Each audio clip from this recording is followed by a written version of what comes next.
Good morning, everyone. I am Siri Gamage talking from Armidale.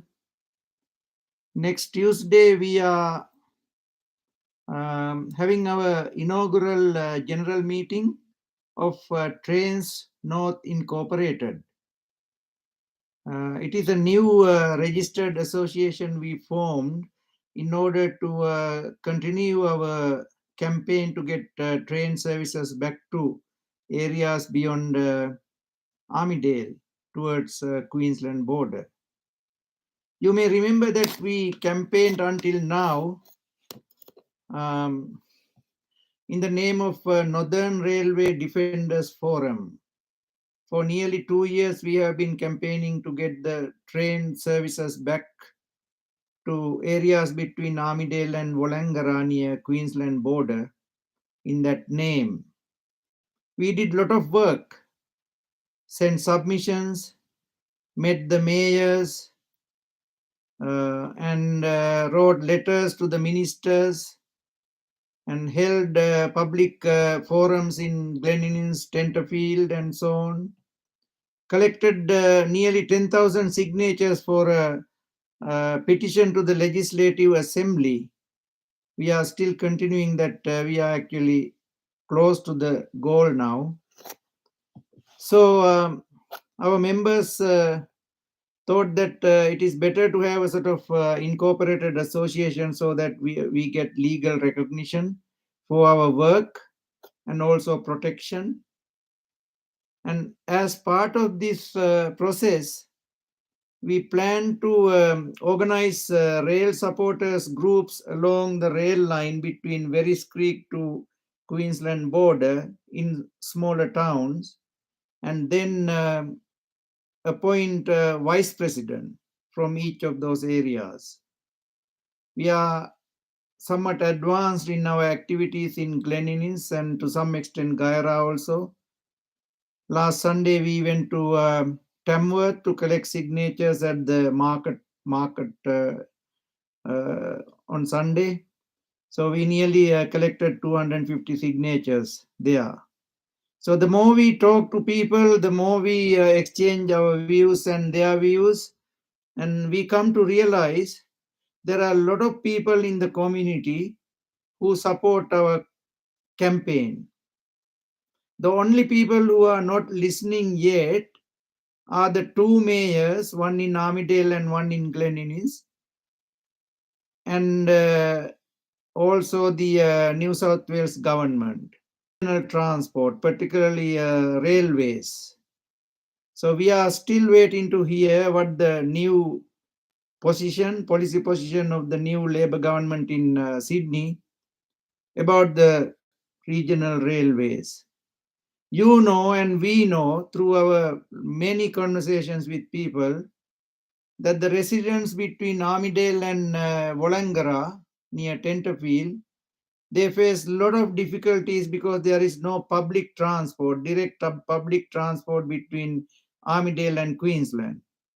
So many of them want to go to hospitals and medical appointments and other health-related activities like getting x-rays and scans and so on. So people in Glenin's and Tenterfield and in between, particularly, they have to go down to Grafton or Coffs Harbour to catch a bus or train, very often involving overnight stays also. This is unacceptable in this day and age. So you think and we think we have a government for New South Wales, but actually we have a government for Sydney, Newcastle and Wollongong. And even the fast rail is planned for those two cities, Wollongong and Newcastle. People are talking about a housing crisis and a rental crisis and cost of living crisis and housing crisis and rental crisis in metropolitan areas like Sydney. Why don't they spend some money on redeveloping these regional rail lines and allow people living in congested areas in like Sydney come and settle down in beautiful areas, regional areas? That's not happening because the government and decision making is particularly mainly Sydney centric. They bring more and more hundreds and thousands of more immigrants and dump them in Sydney and then allow these multiple problems to grow. There is no proper planning. And all what they are interested, it seems to me at some times, all what they are interested in collecting our taxes, more and more taxes, and then cry when their debt level goes up. I read recently in the Sydney Morning Herald, Sydney Morning Herald, that the new treasurer in New South Wales has said, I think government is short of many billions of dollars. They have borrowed, I think, over 100 billion, and the monthly interest payment alone is going to be about $7 billion.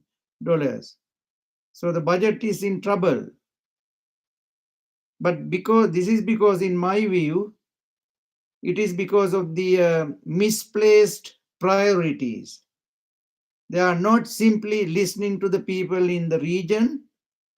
Our councils are not simply listening to the people's voices, and they are adamant that they will go ahead with this New England Rail Trail, even when the councils face problems with funding and income and so on. So you may know that by now IPART has approved 58% rate rise for Armidale Regional Council staggered over 3 years, but then it is becoming permanent.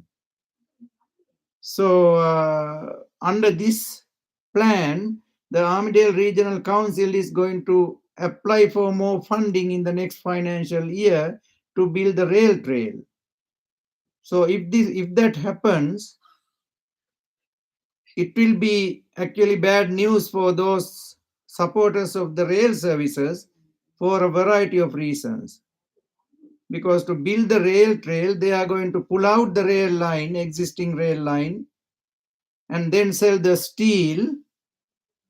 And we don't know who will sell the steel and how much money they will get. According to some information, the railway steel costs about $90,000 per kilometer. So imagine 103 kilometers from here to Glen Innes, Armidale to Glen Innes. How much money can be generated by selling the steel? And then when the rail line is required for rail services in the future, then the government and the councils to some extent have to spend new money, millions of dollars to rebuild it. What a waste of public funds, what a waste of people's energy and the council's energy. They have to think about some creative ways of building a bike track, either on the side of the existing rail line or in another area, perhaps going to Dorigo or Blue Hole or even the Dumeric Dam picnic area. There are plenty of areas to build rail trails other than this destroying this rail line. And if, as estimated in their business case, so-called business case, there are going to be 29,000 visitors to this area because there is a bike track, we should be already getting that 29,000 because Armidale Council area has bike tracks, very good bike tracks, one going from University to McDonald Drive along the Creeklands, that bike track, and most of the evenings, and I see a lot of cyclists and walkers using that cycle path. But it is doubtful whether we will get that kind of visitors to this area because of this rail trail. Anyway, that is a different issue. We are not against a bike track. I need to make that clear. But we are simply asking our councils and our government in New South Wales to listen to us and conduct proper community consultations with the people, with the residents, particularly those landholders along the railway line. And what they have told when they apply for bushfire grant about community consultation is simply not right. The community consultations had been conducted between 2014 and 2017, or 2014, 2014 and 2017, not by the councils, but by probably a New England Rail Trail Incorporated, the Rail Trail Lobby Group. So that is what they have used to apply for bushfire grant. And also the business case was not prepared for the council or by the council. It was prepared for the new Rail Trail Lobby Group. And then council used it as if their own business case when they applied for the bushfire grant. But these are minor details which are of interest to us. We are looking forward to carry on our campaign with your support to seek transport justice for the area between Armidale and Wallangarra.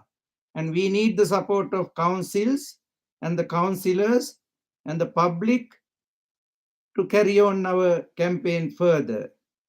We will not stop until we reach our goal. And please support us, and we can support you. So on behalf of Trains North Incorporated, I wish you all the best. And we plan to submit our petition to the Legislative Assembly through our local member in the not so distant future, perhaps within weeks rather than months. Thank you very much.